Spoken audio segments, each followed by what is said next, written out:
Justement, Lucas, on va rester à la mairie de Tours où on a parlé budget aujourd'hui. Oui, le conseil municipal réuni aujourd'hui a débattu des orientations budgétaires de l'année à venir. Le fil rouge, l'inflation et cette volonté de faire baisser la dette de la ville.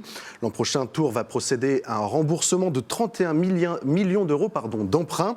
Pour cela, la mairie propose notamment d'accentuer la sobriété énergétique tourangelle.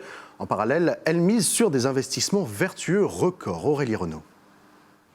Tours veut remettre en état le patrimoine de la ville et ses équipements. En 2024, 45 millions d'euros seront investis sur le territoire. Plusieurs rénovations, comme celle des écoles, du patronage laïque Paul Bert, l'accessibilité PMR du centre municipal des sports ou encore la toiture du musée des Beaux-Arts.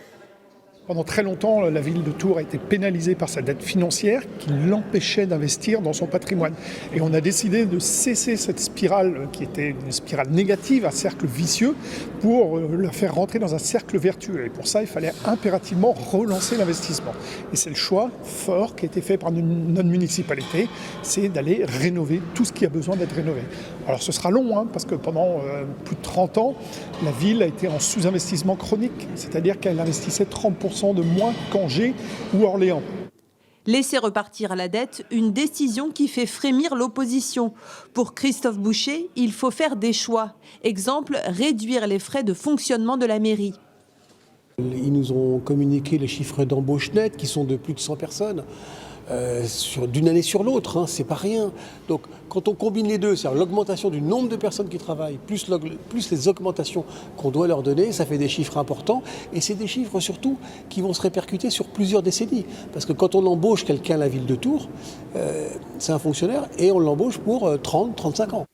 Benoît Pierre lui reproche à la majorité de ne pas vouloir désendetter la ville en ayant l'ambition, par exemple, d'aller chercher des financements nouveaux.